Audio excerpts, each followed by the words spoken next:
Hello YouTube, Adrian here again in Adrian's Tech Base. Today we'll have a gander at GTX 560 and its state in 2025. I bought it as a part of job lot of few spare and repaired GPUs and it turned out to be fully working, so we will have a look at it as it is. The GTX 560 is a Fermi GPU based on GF114 core, the same as the one in GTX 460. Main difference here is that they simply overclocked it as high as they could. Specs include 336 CUDA cores, 56 TMUs and 32 ROPs. It clocks in at 823 MHz stock, quite an odd number. To support it there is usually 1 GB of VRAM clocking it at 1 GHz. There was a 2 GB version available, just not as common.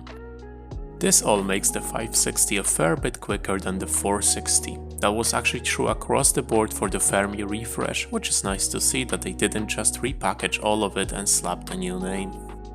The specific variant we have on our hands is made by Gigabyte and it enjoys a hefty factory overclock of 7 MHz to make the GPU clocks 830 MHz. Memory was also boosted by 2 MHz to make the clock 1002 MHz. At this point, surely this is only to slap the overclock logo on the box. At least the card is super quiet and the temps were in check during gaming. We did run the usual bit of benchmarks to gauge how quick the card is, as per usual in my personal computer, of which specs are in the description. With Euro Truck Simulator 2 we were able to select the medium preset with 1080p resolution that gave us a respectable 51 FPS average, 34 FPS 1% low and 25 FPS 0.1% low. In terms of uplift, that is 40% quicker, amazing stuff. Following next, we ran the OG Skyrim at 1080p Ultra with FXAA that returned as 60 FPS average due to game's cap, 59 FPS 1% low and 22 FPS 0.1% low. Increase here is immeasurable against the GTX 460 because the game is already capped.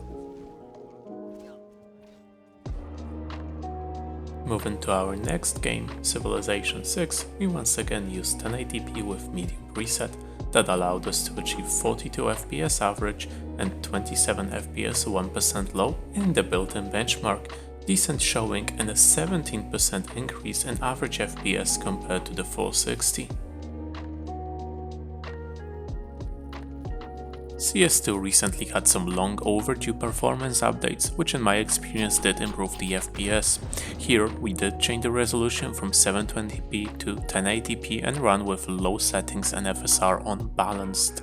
That allowed us to get 67 FPS average and 40 FPS 1% low in the Dust 2 benchmark. Surely not a pro level performance, but still decent enough to have a game or two with friends.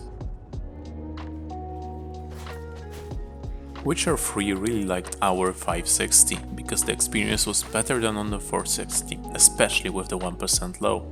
Today's guest scored 43 FPS average, 26 FPS 1% low and 16 FPS 0.1% low. That puts us at 16% above the 460.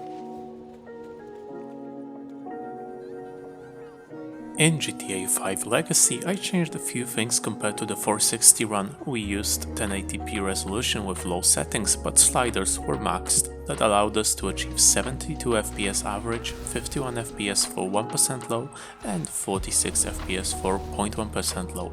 Definitely playable.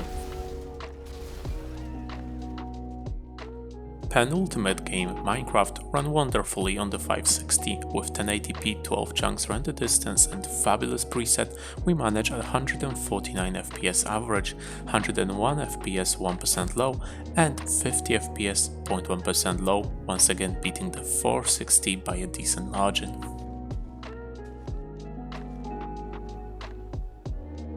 Fortnite was the biggest surprise to me. This is mainly because it ran worse than I expected on the 460, but here it blew it out of the water. Using 1080p legacy performance renderer with low settings and epic view distance, we averaged 70 FPS, 41 FPS 1% low and 11 FPS 0.1% low, and all of that on 100% resolution scaling. This was an amazing result and I could happily play Fortnite like this all day. In synthetic benchmarks, we have rather expected results. Starting off with Unigine Heaven, we have 814 points, a 16% uplift over the 460 we tested last time. Following that, we have Firestrike. We scored 2551 points on graphics score, and this was actually much less of a gain than I thought it would be, an increase of measly 2% over the 460. Rounding off, we have Time Spy. This once again delivered rather lackluster performance, 243 points to be exact, which is just 6 points over the GTX 460 we tested, not an amazing uplift to be fair. All in all, it's not a bad GPU, definitely still has some life left for those older and popular titles. You won't be running newest games, but in my honest opinion, the fact that you will be running any games is good enough.